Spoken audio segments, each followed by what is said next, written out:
about the overlap, you just reminded me. Ange was on the overlap, and he had a few things to say about Spurs, and I don't know. I mean, just shut up, Ange Postecoglou. What are you talking about? Ange, you had one win in 9 games at Forest. Was it 17 games? And you cannot come here talking about people. And I think he was bang out of order and he should keep his mouth shut, in my opinion. I don't know what you think.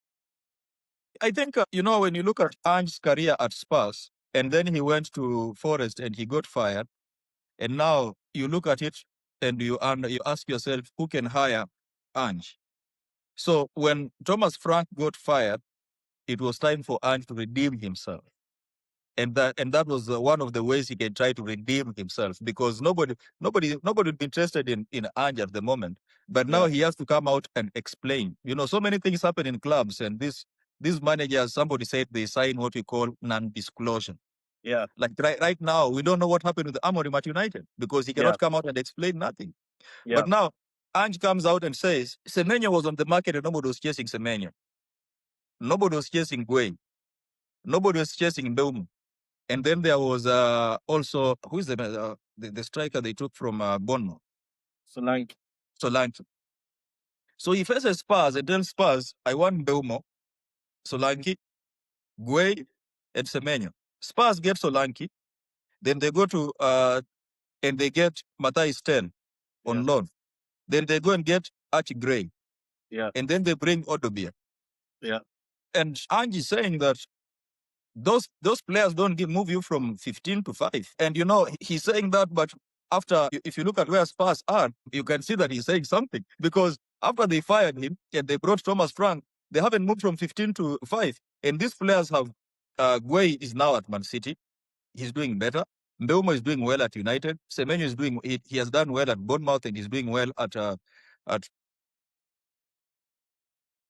City. So the pride of Spurs is facilities. We can host both soccer and football. We have the best stadium in England. Technologically and all that stuff, we are advanced. But then, who are the players? Antonio Conte came to Spurs and called out Spurs for not being a big team.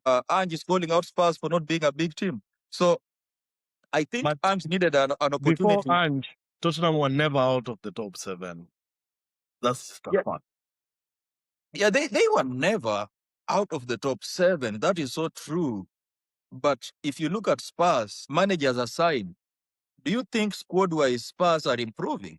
I think Spurs have injuries like many other people, and for them to finish 10th is not about injuries. I think the manager lost his head. I think so. I think it took them out of the top 10, and now it has become normal for them to be in the top 10, out of the top 10. Just like Newcastle struggling. But for him to come out and start talking like it was always someone else's fault and not even mentioning how he took Forest almost into relegation, I think he talked himself out of another serious job, in my opinion. But in fairness to Forest fired a manager before Ange. Mm-hmm. Then they fired Ange. Mm-hmm. Then they have fired Ange's replacement. So the problem at Forest might also be bigger. I think Ange shot himself in the foot at Spurs, but I think after Spurs, Ange was not smart. Forest was not where you go. Yeah. There are some things that it reminds me of some extent Lampard. Lampard would get fired at Chelsea and go in an Everton that is heading down, and you save them today and then they don't invest, and then the next day you are terrible. So I think if Ange needed to prove something, he should have avoided Forest. But now he went to Forest, and now he's trying to redeem himself, and I cannot blame him for saying what he did on the overlap.